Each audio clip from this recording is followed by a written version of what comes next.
이야기 의학사 5번째 시간입니다.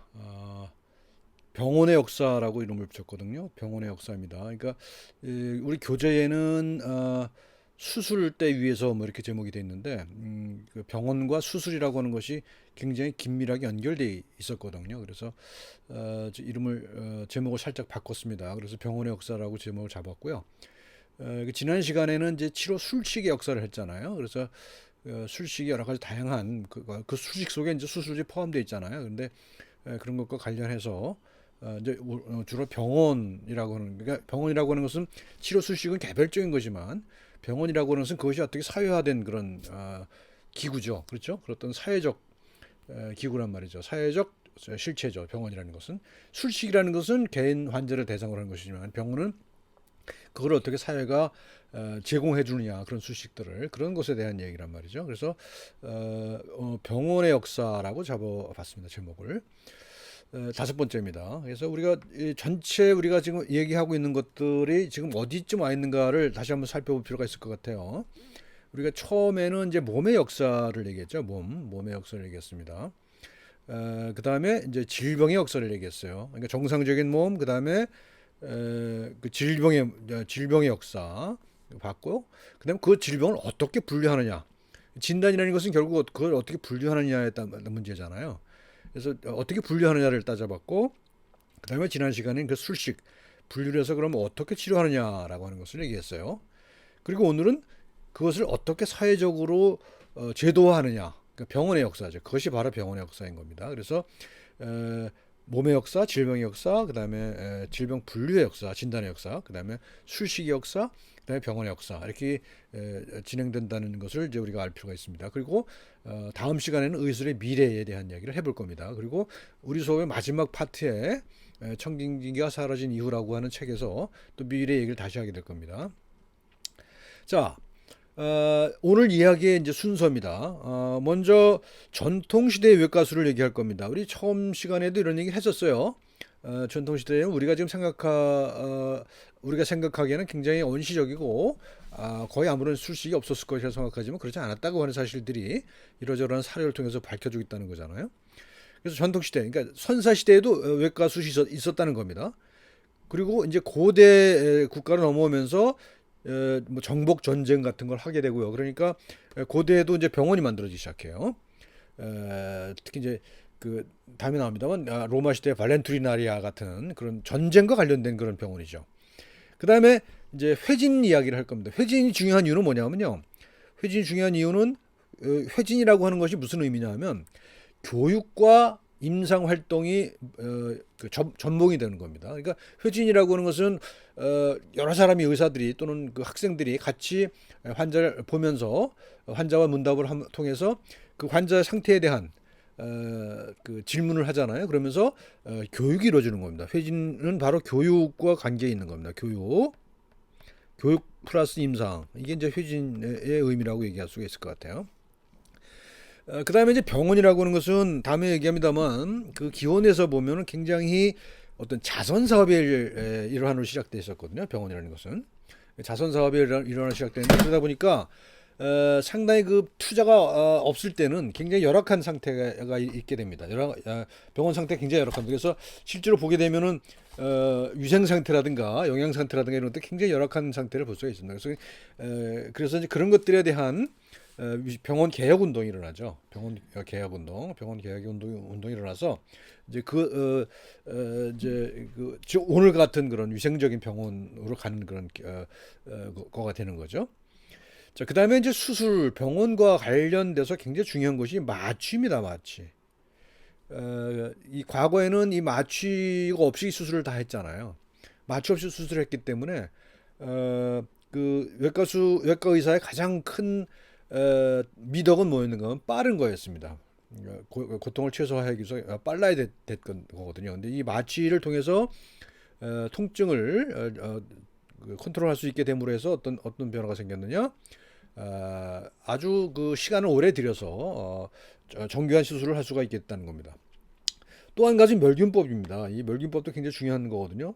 그 과거에는 수술이 잘 됐다 하더라도 그 수술 후 감염으로 환자가 사망하는 일이 비일비재했거든요. 엄청나게 많았거든요. 근데 이것이 이제 멸균법이 발견됨으로 해서 이런 것들이 개선되기 시작한 거죠. 그러니까 중요한 게 마취와 멸균법입니다. 마취와 멸균법 이것이 수술 외과 수술 외과 의학을 발전시킨데 아주 지대한 영향을 하는 거죠. 그래서 이제 외과학의 황금 시대가 옵니다.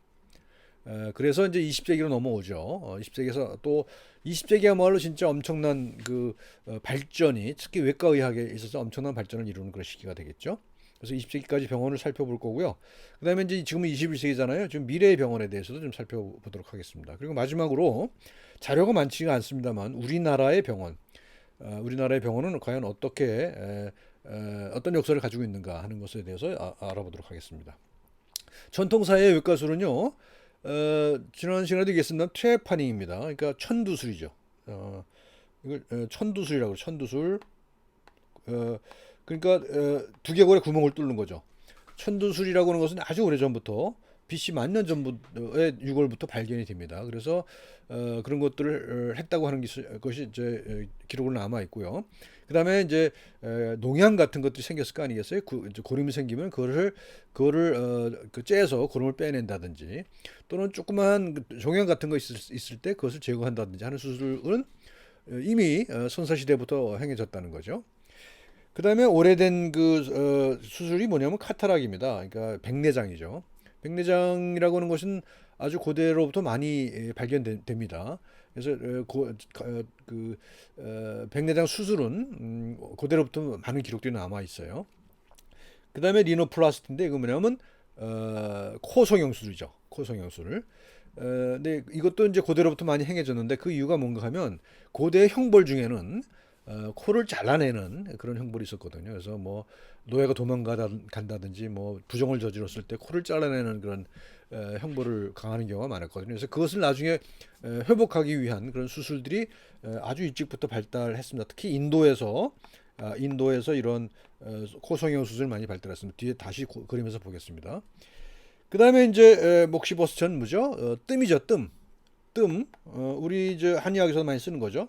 그 다음에 소작, 커터리제이션 이런 것들도 많이 활용됐을 것이고요. 또 한 가지는 리토토미, 이제 돌이죠, 돌. 그러니까 예를 들면 요석 같은 거 이런 것들을 제거하는 수술도 일찍부터 성행했다는 것을 역사 기록을 통해서 알 수가 있습니다. 이 그림을 보게 되면 이제 이 그림은 이제 천두술을 하는 그런 장면을 보여주고 있는 거죠, 이렇게. 그리고 오른쪽은 이런 수술을 한 환자들의 그런 유골들입니다. 이런 부분. 근데 여기서 주목해서 보셔야 될 것은 뭐냐면 이 두개골과 이 두개골의 차이예요. 자, 보시면 차이가 보이시나요? 이거는 깨끗하게 아물어 있어요. 그죠? 수술 자리가 깨끗하게 아물어 있잖아요. 매끈하게 되잖아요. 근데 이거는 두툴두툴하죠, 아직까지도. 근데 그러면 우리는 어떻게 추론할 수가 있습니까? 이쪽 이 두개골은 이 주인은 이 수술을 하고 난 이후로도 상당 기간 생존했을 것이다라고 우리가 추론할 수 있습니다. 왜냐하면 수술을 하고 난 다음에 우리 몸은 그것을 힐링을 하죠, 치유를 하죠. 그래서 매끈하게 아물었다고 하는 얘기는 그 수술 후에 상당 기간 생존했다는 것을 의미합니다. 반면에 오른쪽 그림은 이거는 수술 상처가 깨끗하지가 않잖아요. 이것은 아마도 수술 후에 얼마 되지 않아서 사망했을 것이다 라고 추측할 수가 있습니다. 그래서 우리는 문자 기록은 없어도 이러한 유골 기록들을 통해서 당시에 우리 외과 수술의 그 양태를 우리가 파악할 수가 있는 거죠. 자, 그다음에 우리 기록을 보게 되면 어떻게 보면 황당한 얘기들이 많이 나오는데 여기 이제 열자 탕문편에 보면 편작이라는 아주 전설 속의 의사가 있죠. 편작이 이런 수술을 했다는 기록이 있어요. 뭐냐? 두 사람의 심장을 교환했다. 교환했다라고 하는 기록이 남아 있거든요. 심장을 바꿔 낀 거예요. 그랬더니 서로 상대방의 집에 가더라. 뭐 그런 얘기했어요. 그러니까 완전히 다른 사람이 됐더라 하는 그런 얘기했어요. 이제 이 속에는 이 이야기 속에 뭐가 들어가 있죠? 우리 심성이라든가 의식이라든가 정체성에 이 머무는 곳이 어디다? 심장이다라는 생각이 드는 거죠. 심주설이라고 그래요. 심주설. 그래서 고대로부터 우리는 우리 마음이 어디 있는가 하는 것에 대해서 두 가지가 있었거든요. 이건 심주설이고요. 그다음에 이제 고대로부터 뇌주설이 있습니다. 그래서 뇌에 있다, 심장에 있다라는 것이 이제 경합을 벌이죠. 근데 오늘날의 관점에서 보면 이제 뇌주설이 이제 이긴 걸로 돼 있죠. 그렇지만 아직까지도 미세하지만 그 심장 속에 어떤 그 의식이 과한다라고 하는 그런 아주 증거는 완전히 사라지진 않은 것 같습니다. 그다음에 우리가 뭐 삼국지 같은데 보면 관우가 뭐 그 수술을 받는데 독화사를 빼내는데 바둑을 두고 있었다 뭐 이런 얘기 했잖아요. 근데 이런 얘기 속에서 우리가 배울 수 있는 것은 뭐겠습니까? 우리가 통증이라고 하는 것은 어떤 그 주의력과 관계가 있다. 통증이라고 하는 물리적 실체를 생각할 수도 있지만 그것이 결국은 뭐 바둑을 둔다든지 뭐 술을 마신다든지 하는 그런 행동에 의해서 디스트랙션 될 수 있다는 거잖아요. 그래서 이제 그런 것들을 우리가 역사 기록 속에서 배울 수는 있을 것 같습니다. 자, 그다음에 히포크라테스로 오게 되면 많은 그 치료법들의 사례가 나옵니다. 상처를 치료하고 뇌 손상에 대한 얘기, 네이절 폴립, 코에 그 뭐예요, 비융이라고 그러죠. 네이절 폴립 같은 것도 나오고요. 그다음에 골절을 치료하는 방법도 나옵니다. 이렇게 부목을 대고 붕대를 감는 그런 것도 나오고요. 이제 이거 저 오른쪽에 그림처럼 이렇게 거꾸로 매달아서 탈구된 것들을 바로잡는 그런 술식도 나옵니다. 그다음에 이제 히포크라테스에서 중요한 것은 뭐냐 하면 선언에 선언에 나오죠. 그 신석 같은 거, 요석 같은 것, 그러니까 돌을 제거하는 수술은 하지 않겠다는 게 나와요. 그러니까 피지션은 수술을 하지 않겠다라는 게 나옵니다. 여기서부터 이제 그 서양에서 어, 서양에서 내과와 외과가 분리되어 있었다는 것을 알 수가 있는 것이죠. 그래서 이런 외과 수술은 외과를 전문으로 하는 사람한테 보내겠다는 얘기가 나오는 거잖아요.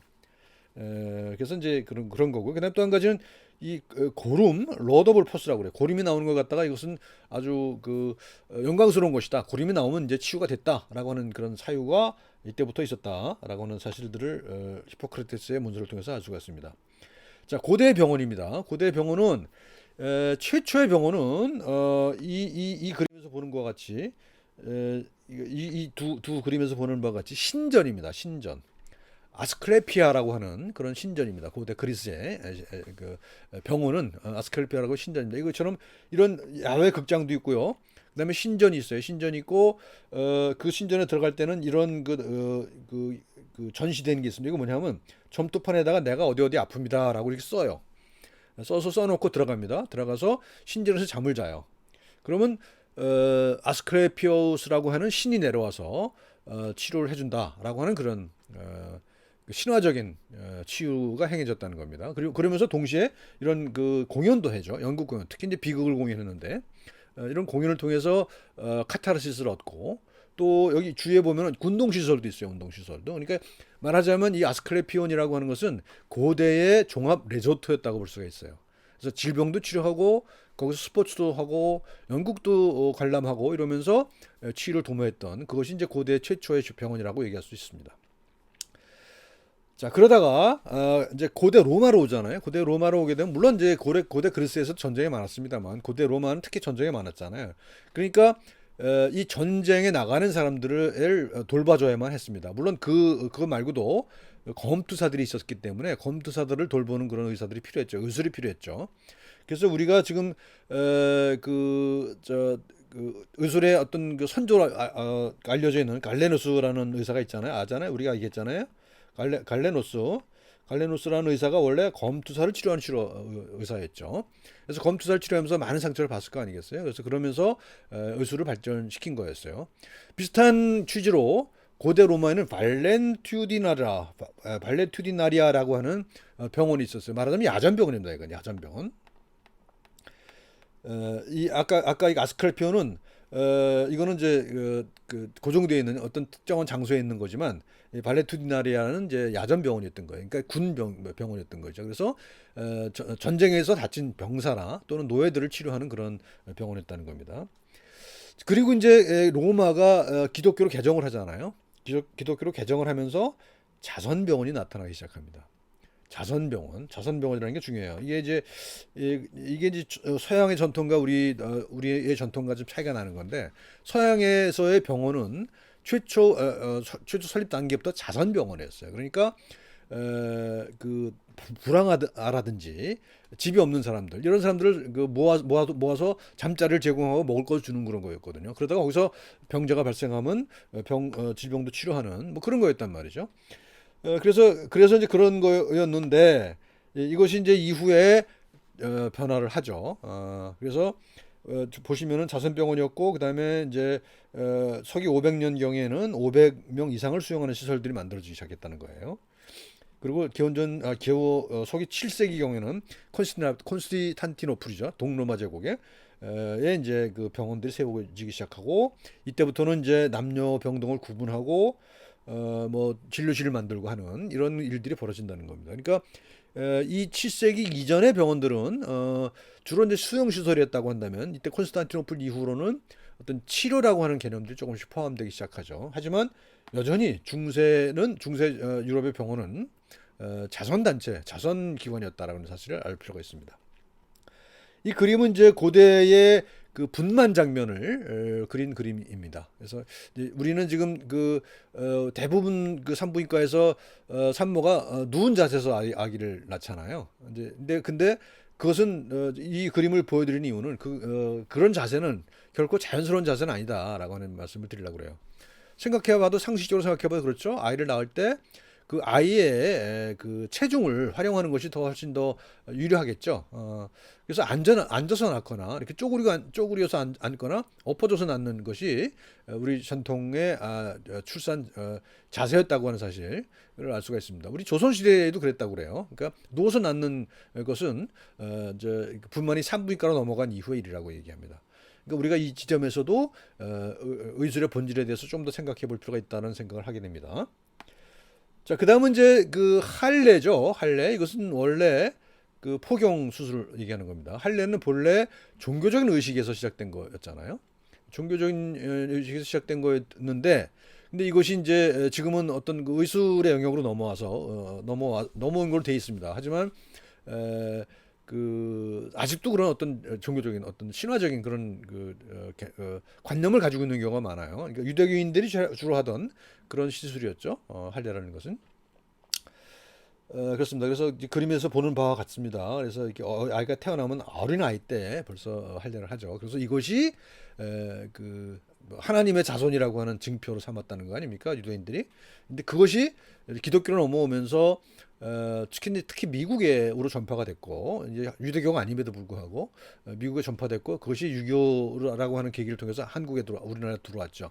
그래서 지금은 좀 달라졌을지 모릅니다만 한 10년 전까지만 하더라도 우리나라가 포경 수술률이 세계의 1, 2위를 다투는 그런 나라였습니다. 미국, 필리핀, 한국 이런 순서였다고 하는데 지금도 포경 수술을 하는 경우가 많이 있죠. 근데 뭐 제가 아는 한에 있어서는 저는 전문가가 아닙니다. 제가 아는 한에 있어서는 문헌적인 증거를 통해서 분석을 해보면 이것은 아무런 의미가 없는 거다. 질병을 예방한다는 것에도 의미가 없고 또 성적인 그런 뭘 도와준다는 것도 결코 아무런 의미가 없다라고 하는 그런 것들이 아마 정설로 되어 있는 걸로 저는 알고 있습니다. 교과서에도 아마 그렇게 있을 거예요. 근데 이제 그럼에도 불구하고 임상 현장에서는 아직도 행해지고 있는 그런 시술 중에 하나라고 볼 수가 있습니다. 아까 보신 거죠? 히포크라테스가 무릎 탈구를 어떻게 치료했는가 하는 것이고요. 그 다음에 이제 로마 시대의 수술 도구들이죠. 보면 굉장히 정교하죠. 오늘날 우리가 쓰고 있는 수술 도구에 결코 못지않은 그런 퀄리티를 보여주고 있습니다. 자, 그리고 이제 이 외과술이라고 하는 것은 신화에 기반을 하거든요. 신화에 기반을 하는데 그 어원을 보면 이제 시루기아라고 해요. 그래서 이것은 지금도 독일어나 프랑스에는 남아 있죠. 영어에서는 서저리라는 말로 바뀌었습니다만 이것은 뭐냐면 카이로스라고 하는 신이에요. 신화에 나오는 신입니다. 이제 반인 반마예요. 하반신은 말이고 상반신은 인간인 그런 신이거든요. 신과 에르곤 워크라고 하는 거. 이제 이 카이론이라는 신은 이제 손을 상징해요. 그러니까 뭔가 손으로 하는 작업 이것을 상징하는 신화상의 인물이거든요. 그리고 그것이 워크라고 하는 그거 합쳐져서 시루기아라고 하는 말, 서저리라고 하는 말이 만들어진 거다. 그 어원을 이제 설명드리는 거고요. 자, 그다음에 중세로 넘어와 보겠습니다. 중세는 아까 말씀드린 대로 콘스탄티노플에 병원이 생겼다고 그랬죠. 7세기에 생겼다고 하는데 이제 12세기에 판토크레터라고 하는 병원이 생깁니다. 동로마 제국이죠. 그리고 이것이 의학 교육의 장소로도 활용되었다라고 하는 것이 중요한 얘기죠. 그러니까 이제 그 병원과 그 임상 활동과 교육 활동이 결합되기 시작하는 거. 아까 말씀드린 이제 회진이라는 게 있잖아요. 이제 그게 기독교 세계에서는 이때 있었던 것이고요. 그 중세 시대에 유럽의 중세가 암흑기에 있을 때 그 아랍 세계에서는 상당히 많은 그 문명 발전이 이루어지죠. 특히 의학도 그랬습니다. 그래서 10세기까지 카이로, 바그다드, 다마스쿠스에 비마리스탄이라고 하는 병원이 있었어요. 그러니까 몇 가지 우리가 저 용어를 배웠죠. 우리가 로마 시대에 발레투리나리아가 있었고요. 그다음에 이제 동로마 제국에는 판토크레터가 있었고요. 그다음에 이슬람 세계에는 비마리스탄이라고 하는 것이 이제 병원의 명칭으로 활용됐다고 하는 겁니다. 역시 마찬가지로 아랍에서도 이런 병원이 의학 교육으로 활용됐다는 것을 알 수가 있죠. 자, 그리고 이제 또 강조하는 겁니다만 병원이라고 하는 것이 그 기원이 자선 사업이었다라고 하는 거예요. 자선 사업이었다고 하는 것이 대단히 중요한 의미를 가지고 있습니다. 그래서 우리가 역사적 경험상 우리는 이런 자선 병원의 경험이 굉장히 짧습니다. 뒤에 설명하겠습니다만. 그래서 우리가 그 뭐랄까요, 의술의 공공성에 대해서 가지는 생각도 좀 다를 수 있다고 저는 생각해요. 그것이 역사적 연원이 있다고 저는 생각합니다. 최근에 뭐 의사 진료 거부와 관련돼서 여러 가지 논의가 있었잖아요. 이제 그건 저는 역사적 관점에서 분석해 볼 필요가 있다고 생각하는데, 우리나라는 역사적으로도 자선 병원의 경험이 없었을 뿐더러 우리가 근대화 이후에, 산업화 이후에도 국가가 이런 자선이라든가 또는 공공의료에 투자를 거의 안 했죠. 근데 그게 지금 오늘날 같은 사단을 만든 건 아닌가 그런 생각을 해요. 그래서 상식 구조가 변한 거예요. 상식 구조가, 서양 사람들은 역사적 경험이 있기 때문에 의료 사업은 자선 사업이다라고 하는 생각이 있었던 반면에 우리에게는 그런 역사적 전통이 없었기 때문에 어떤 그 상품으로서의 의료 서비스를 그냥 디폴트로 받아들인 것 아닌가 그런 생각을 합니다. 자, 그리고 이제 중요한 것이, 이제 서양에서는 산업혁명이 일어나잖아요. 산업혁명이 일어나면 중요한 게 뭐냐면 노동력을 확보하는 겁니다. 노동력을 확보하는 게 굉장히 대단히 중요하죠. 그렇죠? 그래서 노동력을 확보해야 되는데 이 노동자들이 맨날 와서 비리비리 하면은 노동력이 제대로 발휘가 안 될 거 아니겠어요? 그러니까 노동력을 보존할 필요가 있었던 겁니다. 근대 국가와 서양의 근대 국가는. 그러니까 역시 마찬가지로 그것을 어떤 공공의 이익이라는 관점에서 노동력을 보호해야 된다는 생각을 하게 된 거고, 그래서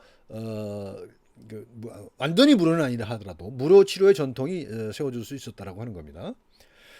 그다음입니다. 또 이제 12세기, 13세기에는 레프로사리아라고 하는 게 만들어지거든요. 이건 뭐냐면 나병 환자 수용 시설입니다. 나병 환자 수용 시설. 나병들은 이제 요즘에는 이제 한센병이라고 부르죠. 이 한센병은 고대로부터 굉장히 그 심각한 천형으로 여겨지던 병이죠. 천형이에요, 천형. 그러니까 하늘이 내린 병이다. 그래서 천형으로 여겨졌던 병이었잖아요. 그래서 그들을 수용해서 그 이동을 하지 못하게 하는. 그래서 그 사람들은 뭐 종을 달고 다녔다 그러죠. 그래서 뭐 다니면서 경고를 하는 거죠. 우리가 나병 환자 갑니다라고 하는 경고를 하도록 했다는 거죠.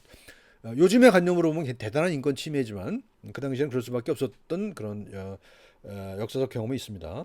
그다음에 이것이 이제 14세기에 유럽에 패스트가 유행하면서 플래그 하우스가 되죠. 패스트 환자를 수용하는 시설이 된다는 겁니다.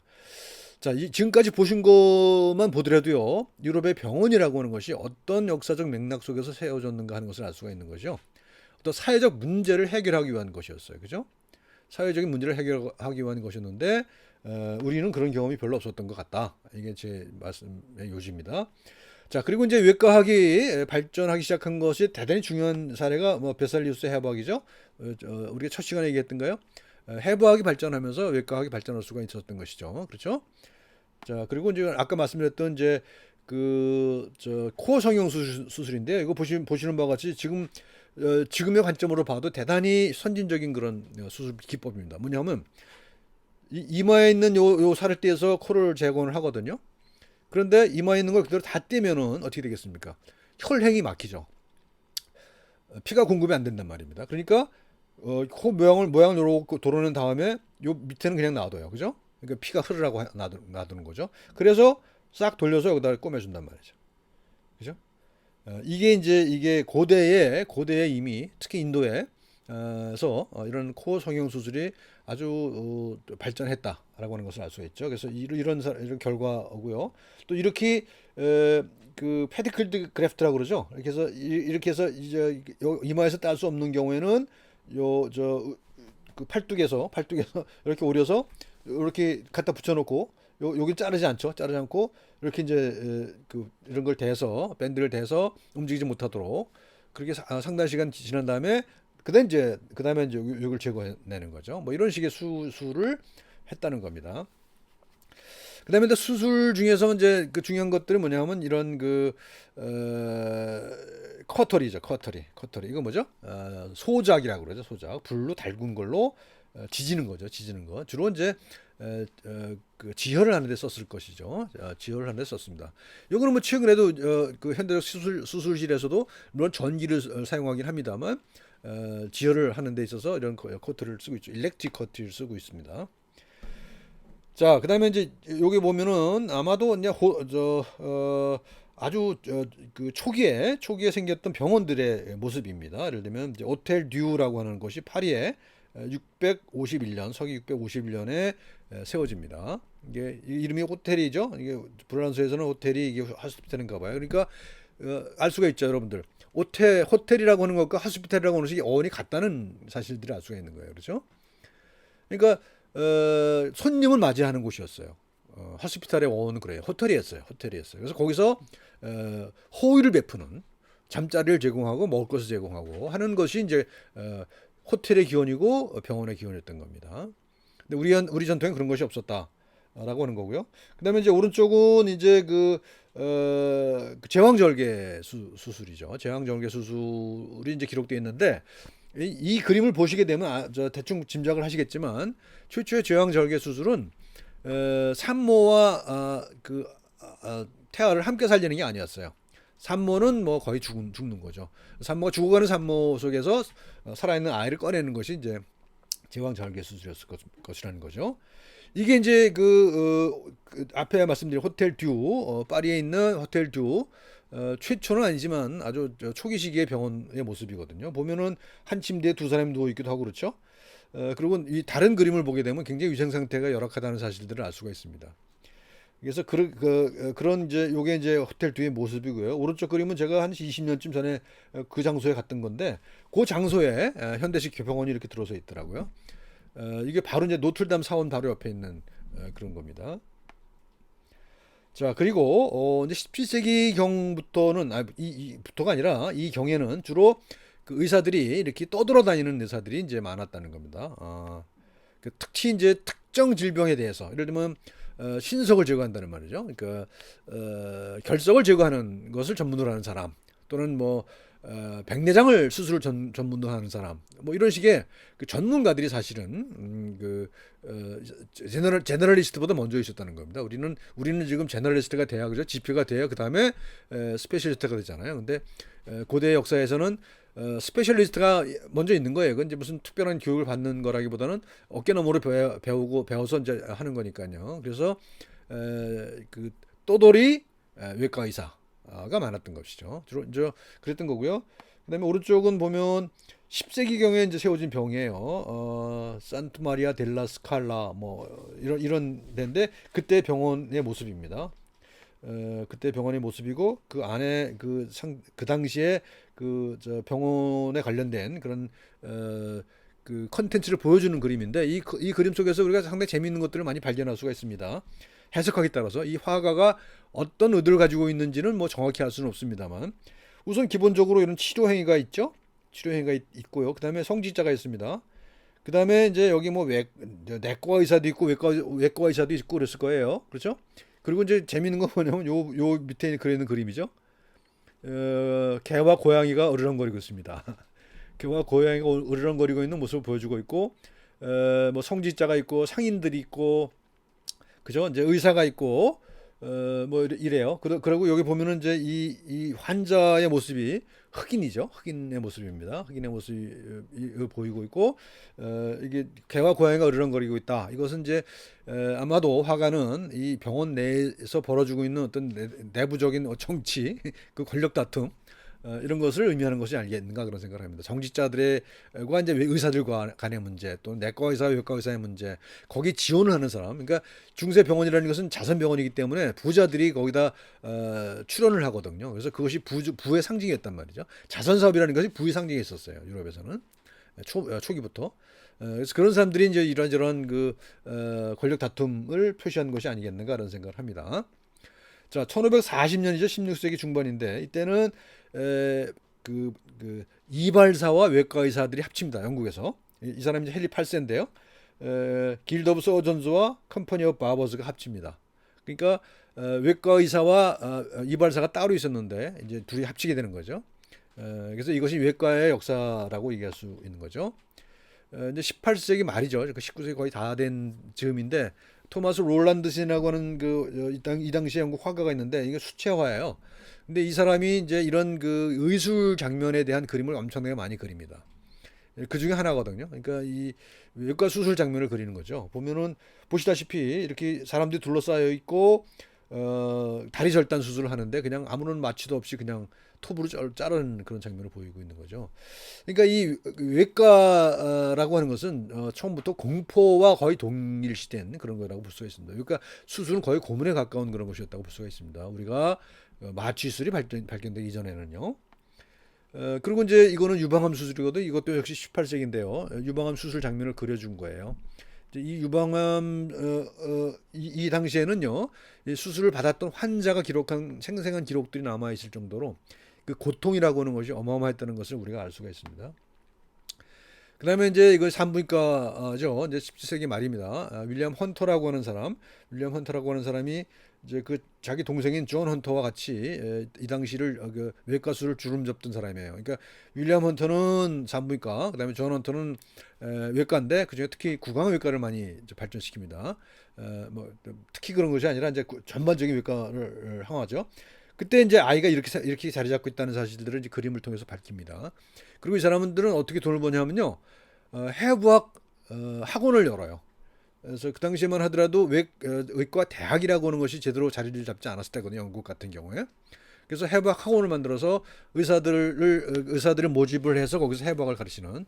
그래서 이제 시체를 모아야 될 거 아니에요. 그래서 그 시체 수집에 관련된 굉장히 여러 가지 많은 이야기들도 있고 합니다. 그래서 어쨌든 간에 그런 어떤 지금의 기준으로 보면 굉장히 비도덕적인 행위도 동시에 이루어졌다고 볼 수가 있어요. 그럼에도 불구하고 그러면서 외과술, 산부인과술이 발전했다라고 하는 겁니다. 오른쪽 그림을 보면 산부인과라고 하는 것이 이제 어떻게 발전했는가라는 것을 이제 우리가 알 수가 있는 장면이죠. 보통 아이를 낳는 것은 주로 동네 노파들이 도움을 받아서 낳았잖아요, 과거에는. 근데 이때부터 이제 17세기, 18세기 경부터는 전문가의 도움을 받기 시작합니다. 근데 그 전문가들이 이제 남성이 되는 경우가 많잖아요. 그러니까 남성이 여성의 몸을 지배하기 시작한다라고 페미니스트들은 하기도 합니다만, 어쨌든 간에 그런 어떤 성적인 구별이 무너지는 순간이잖아요. 산부인과 의사들이 생긴다는 것은 초기에 이제 산부인과 의사는 이런 방식으로 마치 옛날에 우리 오래된 사진관 가면 이렇게 사진사가 이렇게 뒤집어 쓰고 작은 암실을 만들어서 치료를 하잖아. 이런 식으로 외부에 노출되지 않도록 그렇게 했다고 하는 그런 그림이 남아 있습니다. 자, 그다음에요. 앞에 거는 윌리엄 헌터죠. 산부인과 의사고요. 이 사람은 이제 존 헌터입니다. 형제간이죠. 형제지간인데 이 사람은 뭘 했는가 하면 외과학을 실험의학으로 이루는 사람입니다. 그러니까 상당적으로 많은 실험들을 행합니다. 특히 동물을 대해서 동물을 두고 동물을 가지고 실험을 합니다. 그래서 심지어는 이 사람은 자기 집에 동물원을 따로 운영할 정도로 그런 시술을 실험을 많이 했다는 거죠. 그래서 이 그림은 굉장히 유명한 그림인데 이 사람이 무슨 실험을 했는가 하면요, 사람에서 발육 중인 치아입니다. 이게 발육 중인 치아예요. 사람의 발육 중인 치아를 뽑아서 숱하게 벼슬에다 갖다 이식을 합니다. 그래서 이것이 며칠 두고 관찰했더니 이게 올라오더라. 이게 올라오더라는 거예요. 그래서 이때부터는 뭐가 유행하냐면 치아 이식술이 대대적으로 유행을 합니다. 이제 이런 것들이 그 당시에 논문을 발표한 게 아니라 몇몇 사례만 발표를 해도 그것이 바로 임상에 적용되는 그런 시절이었어요. 지금은 꿈도 못 꾸죠. 이것이 이제 과학적 근거를 가지느냐, 뭐 피어 리뷰를 거치는 논문 검증을 통해서 적용이 되잖아요. 근데 그래서 이때는 이제 뭐 몇 번 이렇게 했더니 성공했다라고 이제 발표를 하니까 많은 사람들이 오른쪽 그림에 보이는 것 같은 일을 벌여요. 이거 뭐냐면 앞에 보신 것처럼 롤란드슨이라는 화가가 그린 그림이거든요. 보면 허름한 차림을 한 어린 아이가 와서 이를 뽑죠. 자기 이를 뽑죠. 그리고 이 오른쪽에 있는 어떤 귀부인에게 그걸 이식해 주는 겁니다. 그래서 이게 이제 이런 시술들이 엄청나게 유행을 했다는 겁니다. 그러니까 18세기, 19세기 초까지. 그래서 그 당시에 신문을 보게 되면 이 치아를 산다는 그런 광고가 많이 나올 정도로 지금의 인류적 관점으로 보면 굉장히 문제가 있는 거지만 그 당시에는 이것이 문제 없이 행해졌다는 겁니다. 자, 그리고 드디어 이제 소독이 도입됩니다. 소독이 도입돼서 조셉 리스터라고 하는 사람, 요제프 리스터라고 하는 사람이 1856년이죠. 1865년인가요? 1860년대에 최초로 그 수술 상처를 소독합니다. 이게 석탄산이에요. 석탄산을 분무하고, 그러니까 수술실에도 소독을 하고 상처에도 소독을 해서 수루 감염을 획기적으로 줄일 수 있었던 것이죠. 그러니까 두 가지가 다 나왔어요, 이제. 그래서 하나는 맞추고요, 하나는 소독입니다. 이 두 개가 성공을 함으로 해서 그 외과 발전에 엄청난 지대한 영향을 미쳤다라고 하는 것을 알 수가 있습니다. 우리가 제멜 바이스 얘기를 어디선가 했을 겁니다. 아마 산부인과 의사, 최초로 손을 씻기 시작한 산부인과 의사, 헝가리 출신의 산부인과 의사입니다. 이 사람이 손을 시술을 해서, 그러니까 그 부검을 한 손을 소독액으로 깨끗이 씻고 난 다음에 환자를 보도록 함으로 해서 산모들의 사망률을 뭐 획기적으로 줄일 수 있었다는 것이죠. 그게 다른 데서 했을 거니까 여기서 하지 않고요. 오른쪽 그림은 이 제멜 바이스를 기념해서 만든 헝가리 부다페스트에 있는 제멜 바이스 뮤지엄입니다. 여기 가면은 이제 의학과 관련된, 특히 제멜 바이스 시대에 관련된 그런 여러 가지 유물들이 많이 남아 있습니다. 그리고 이것은 아까 그 제멜 바이스가 일했던 빈 종합병원입니다. 빈 종합병원에 이런 그 당시에 이제 어마어마한 규모죠. 어마어마한 규모죠. 18세기 말이죠. 이 가운데 있는 요 동그란 것은 이제 정신병동일 거예요. 그러니까 이건 정신병동이라는 건 뭐냐면은 파놉티콘이라고 그러죠. 환자들 뚱뚱 빌려놓고 가운데 이제 그 감시자가 앉아 있는 거죠. 그러면 쭉 돌아가면서 감시를 할 수 있는 그런 시설이었고, 여기 이런 병동들이 있었습니다. 이제 데밀바에서 이 병동 중에 두 병동의 책임자를 맡았죠. 그래서 어마어마한 규모의 병원인데, 이건 정치적으로 보면 뭐냐면, 이 당시가 어떤 시기냐면 절대 군주 시대잖아요. 절대 군주 시대예요. 절대 군주 시대는 중앙 집권적인 그런 권력을 가지고 있잖아요, 정부가. 그러니까 거기서 중앙 집권적인 행정력을 상징하는 거죠. 이만큼 우리가 할 수 있다라고 하는 것을 보여주는 겁니다. 그래서 이 대규모의 병원을 만들 수 있었던 것이죠. 이것도 우리하고는 굉장히 많이 다른 거죠. 병원의 기원이라고 하는 것이 권력이었다는 것. 그러니까 정치 권력이 자기 행정력을 과시하기 위해서, 또는 그거를 노동력이나 전투력을 확보하기 위해서 국민들의 건강을 돌보게 했던 그런 유럽의 역사가 있었던 반면에 우리는 그런 것이 없었다 하는 것을 알 수가 있는 거죠. 자, 이제 회진이 시작됩니다. 아까 말씀드린 것처럼 고대에도 이런 비슷한 일은 있었어요. 하지만 공식적으로 회진이 시작된 것은 앞에서 보신 빈 종합병원, 빈 종합병원이 이제 구체적으로 초초라고 얘기를 합니다. 그리고 이제 영국으로 건너가면 에딘버러 의과대학이 회진을 하고, 특히 이제 에딘버러 의과대학은 유명한 게 이제 여기서 해부학이 많이 발전했기 때문입니다. 그러니까 이 당시에 이제 영국의 대학은 케임브리지 옥스포드가 있었는데요. 케임브리지 옥스포드는 전통에 사로잡혀 있는 대학이 돼서 일찍부터 에딘버러만큼 그렇게 해부학을 발전시키지 못합니다. 반면에 에딘버러는 그런 것으로부터, 전통으로부터 자유로웠기 때문에 해부학을 발전시킬 수 있었다 하는 것을 알 수가 있습니다. 자, 그리고 이제 그 병원의 역사에서 빼놓을 수 없는 인물이 나이팅게일입니다. 나이팅게일, 19세기 중반이죠. 1856년 수쿠타리 병원, 그러니까 야전병원입니다. 야전병원에 가서 역시 이제 제멜 바이스가 그랬듯이 손을 씻음으로 해서 사망률을 획기적으로 줄일 수 있었듯이, 나이팅게일은 가서 환기를 시키고 그 빨래를 해주고 뭐 상처를 만져주고 또 말을 붙여주고 하는 이런 그 소위 말하는 간호라고 하는 그 서비스를 최초로 시작했던 인물이죠. 그러므로 해서 역시 마찬가지로 사망률을 획기적으로 줄였다라고 하는 사실들을 알 수가 있습니다. 그래서 나이팅게일은 간호학의 어머니이기도 하지만 또 한편으로는 병원 위생의 선구자이기도 합니다. 또 한편으로는 생명 통계에 대해서 상당한 전문가였다고 그래요. 그래서 통계적으로 어떤 증거들을 모으는 그런 일들을 시작했던 인물 중에 하나라고 볼 수가 있습니다. 그리고 1846년 최초의 전신마취 수술입니다. 전신마취 수술이 이루어지는 장면을 그린 그림. 이 그림이 지금도 미국 보스턴에 있는 그 매사추세츠 종합병원에 지금 걸려 있죠. 그래서 소독과 마취 이것이 중요한 문제이고요. 이제 1870년대 수술인데요. 어, 우리가 아까 보셨잖아요. 우리가 저기 그 조셉 리스터가 수술실에서 소독을 했잖아요. 석탄살을 뿌려가면 소독을 했고 수술 상처도 소독을 했단 말입니다. 그러고 난 이후에 수술인데도 불구하고 이렇게 그냥 평상복을 입고 해요. 그죠? 그러니까 그런 어떤 아이디어가 발견되고 증거가 있다 하더라도 그것이 바로 임상에 적용되지는 않는다라고 하는 그런 사실들을 보여주고 있는 거죠. 그 다음에 이것도 마찬가지입니다. 1890년대예요. 빈 종합병원에서 하는 수술인데도 불구하고, 그죠? 이런 식의 가운을 입었지만 가운이 엄청 지저분하죠.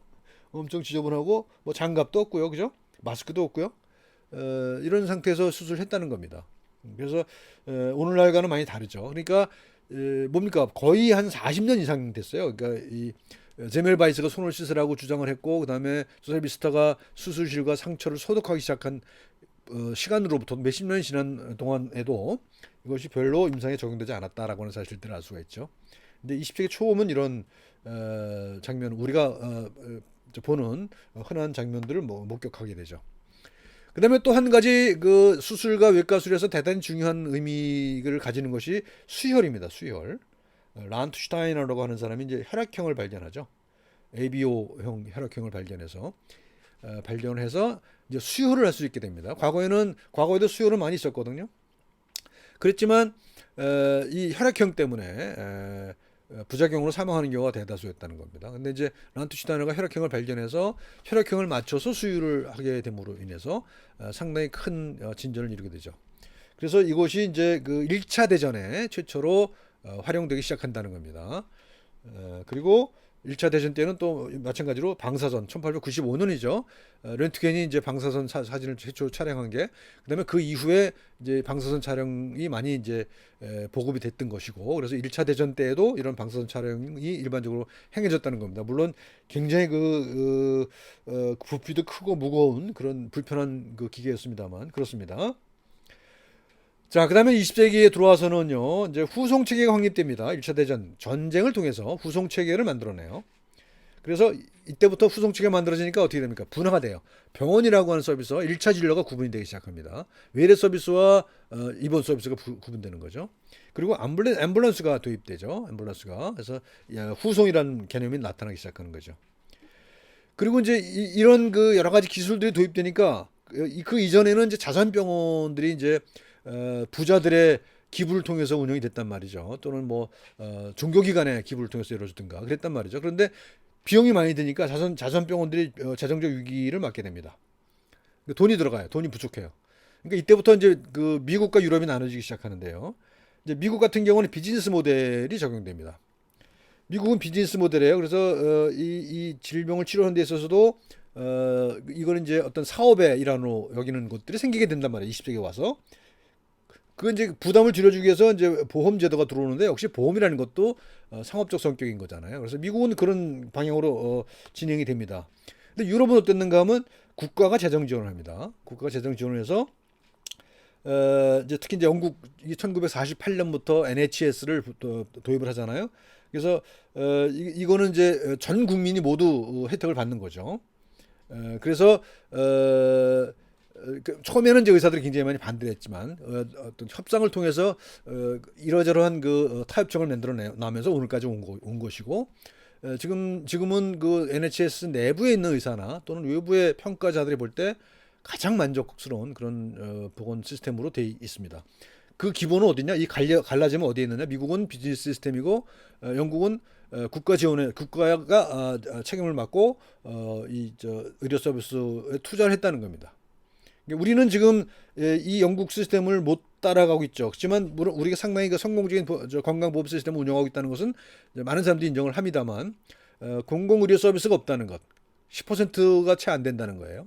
그러니까 이건 상당히 심각한 문제인 거죠. 그래서 최근에 있었던 뭐 공공의대 논쟁과 관련지어서도 우리가 생각해봐야 될 그런 중요한 문제라고 생각합니다.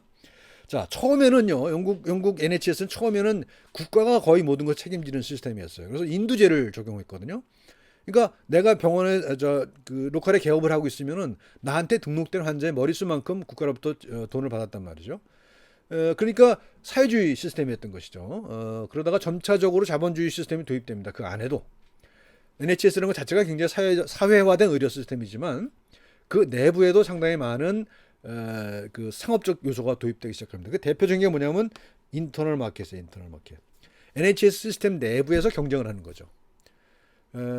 내부에서 경쟁하도록 하는. 왜냐하면 NHS라는 것 자체가 엄청나게 큰 그 조직이거든요. 엄청난 그 비용이 돌아가는 재정이 투여되는 그런 것이거든요. 그러니까 그 안에서 상업적 시장 시스템을 만들어내고 있는 거죠. 그래서 비교적 안정된 그리고 공급자나 수요자가 모두 만족하는 그런 시스템을 영국을 가지고 있다고 그렇게 평가가 되고 있습니다. 그리고 이제 20세기 병원의 특징은 뭐냐? 기초의학과 임상의학이 결합되는 체계이죠. 그래서 이제 이게 뭐 우리가 나중에 그 얘기할 기회가 있을 테지만요. 이제 기초의학과 임상의학이 구분되는 게 20세기 들어서이거든요. 1910년도에 플렉스너 보고서에 의해서는 거죠. 플렉스너 체계라고 그래요. 플렉스너 체계에 의해서 기초와 임상이 구분되거든요. 기초와 임상이 구분되는데 근데 병원에서는 이거 두 개가 합쳐져야 된다는 거죠. 그래서 20세기 말에 오게 되면 그런 구분이 모호해지고 임상에서도 어떤 기초적인 연구를 하게 되는 그런 시스템을 이루게 됩니다. 자, 그다음 미래 병원의 모습, 뭐 미래가 아니라 지금 현재 모습이긴 합니다만 로봇 수술, 원격 수술, 뭐 이런 것들이 이제 도입될 가능성이 높단 말이죠. 이것에 대해서는 뭐 많은 논쟁이 있을 거라고 생각합니다만 우리가 원치 않는다고 오지 않을 것 같지는 않아요. 우리가 원치 않아도 올 수밖에 없는 미래이기 때문에 우리는 준비를 해야 된다. 그런 정도만 얘기하고 넘어갑시다. 그리고 이건 나중에 다음 시간에 그리고 또 마지막에 2시간 정도에 다시 또 따로 얘기하도록 하겠습니다. 자, 이제 한국 병원의 역사를 좀 살펴보도록 하겠습니다. 아까 말씀드린 대로 우리 전통에는 특히 조선시대까지만 하더라도 공공병원이라고 하는 개념이 거의 없습니다. 이제 그런 게 이제 그런 거 비슷한 게라고 한다면 이제 활인서 뭐 이런 게 있어요. 그건 이제 대궐 밖에다가 차려놓고 그 가난한 사람들이 아픈 사람들이 와서 치료받도록 하는 것이었거든요. 근데 그것은 중앙 정부에만 있었던 것이고 지방에는 그것조차도 없었단 말이죠. 그래서 뭐 지방 관리가 무슨 알아서 처리하는 그런 방식으로밖에 운영이 안 돼 있었기 때문에 공공 의료 서비스라는 개념이 조선 시대에도 없었다라고 하는 것을 우리가 알 수가 있습니다. 그러니까 서양하고 다른 점이죠. 그리고 이제 대한제국 시대에 와서 근대화를 시작하면서부터 이제 공공병원이라고 하는 것이 만들어지기 시작해요. 병원이 만들어지기 시작해요. 그래서 1885년부터 1910년 일제 병합되기 이전까지 대한제국 시대에 이런 병원이 있고요. 그다음에 일제 강점기에는 일제가 만드는 병원도 있어요. 그리고 뭐 그다음에 이제 대한민국 수립 초기의 상황, 그다음에 70년대 이후 이렇게 구분해서 볼 수가 있을 것 같습니다. 자, 봅시다. 대한제국시대의 병원을 봅시다. 우리가 이제 우리나라 최초의 서양식 병원인 제중원이죠. 1885년에 만들어진. 근데 이제 이것도 대한제국이 만든 거지만 그 알렌이라고 하는 외국인 선교사가 이걸 맡아서 운영을 했단 말이죠. 그렇고 그다음에 1886년부터 천국에 19개 병원이 생긴다고 그래요. 그래서 이것이 기독병원의 모차가 됐고요. 또 이제 한 가지는 이제 세브란스 병원이라는 게 만들어졌죠. 1904년 지금 연세대학교 모체죠. 1904년에 세브란스 병원이 만들어집니다. 그러니까 이런 선교병원이 있고 또 한쪽으로는 일본인 병원이 있어요. 그러니까 이거는 일본인들이 많이 들어오게 되니까 일본인들을 위한 병원입니다.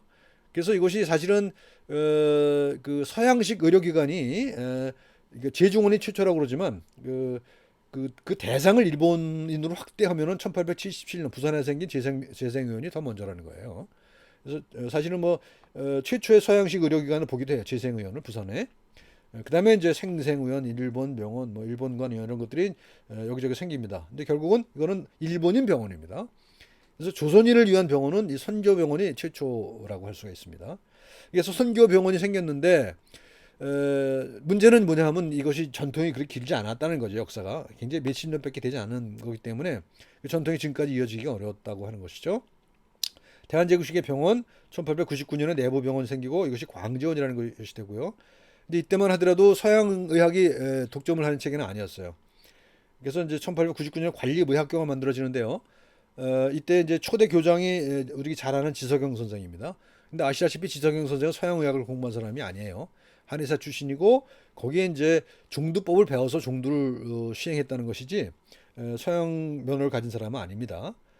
그리고 1904년에 적십자병원 생기고 이제 1907년에 대한의원이 생겨요. 이건 이제 대한제국 정부가 만든 병원이죠. 대한제국 정부가 만든 병원인데 이때부터 이제 한의사가 배제되기 시작합니다.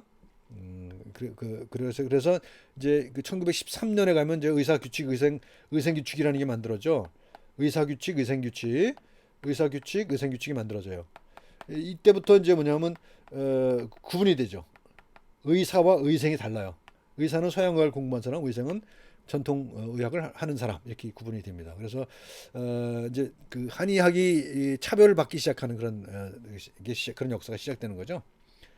그렇습니다. 그 다음에 일제 강점기는 이제 대한의원이 공공 총독부원으로 바뀌죠. 그리고 이제 자해의원이라는 것이 이제 생기는데 그것이 이제 도립병원으로 발전합니다. 일제 때. 그다음에 선교병원은 이제 앞에 설명드린 것처럼 처음에 많이 생겼지만 일제가 이 선교 활동을 중지시킵니다. 금지시킵니다. 선교사를 추방해버려요. 1940년대 중반에 오게 되면. 그래서 그 전통마저도 끊기게 되는 거죠.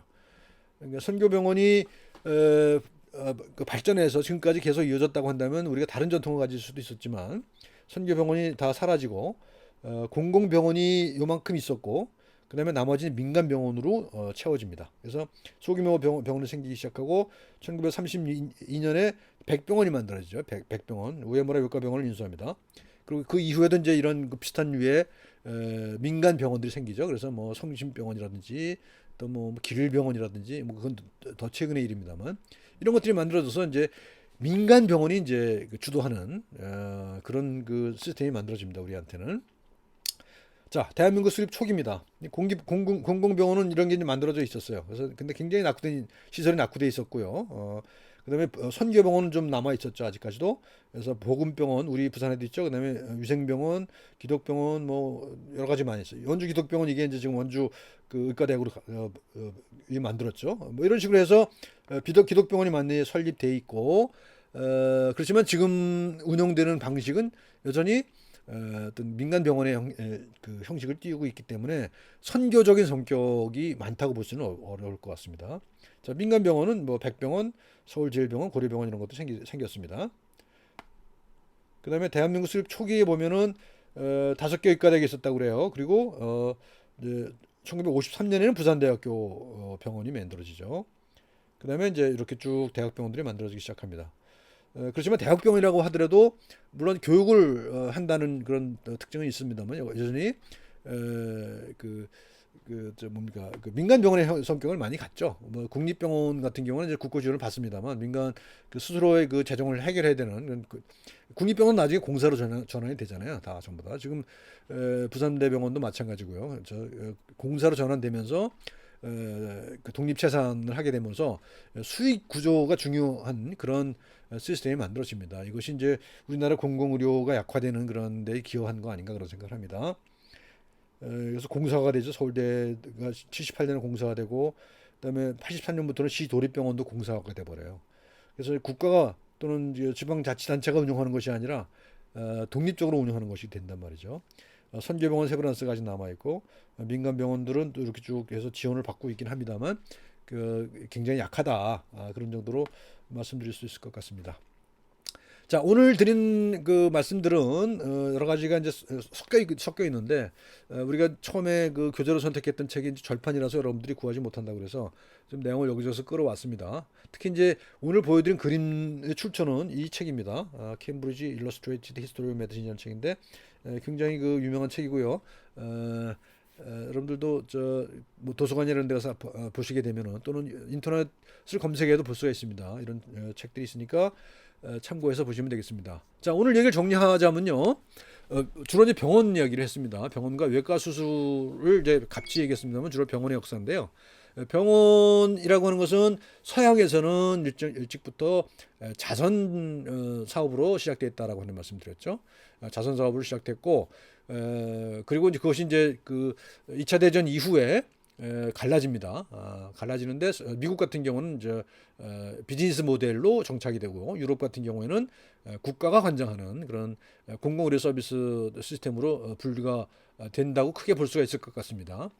우리 같은 경우에는 전통적인 자선병원의 전통이 굉장히 약하고 또 일제를 거치면서 선교병원도 약화됐기 때문에 공공의료 그리고 또 저기 해방 이후의 정부들도 공공의료에 투자할 여력도 없었고 의지도 없었기 때문에 공공의료가 굉장히 취약한 상태에 있다. 그것이 우리의 현실이다. 그래서 이제 공공의료 부분에 대해서 우리가 좀 더 고민을 더 해야 되지 않을까 그런 정도로 정리를 하면서 오늘 수업을 마치도록 하겠습니다. 감사합니다. 수고했습니다.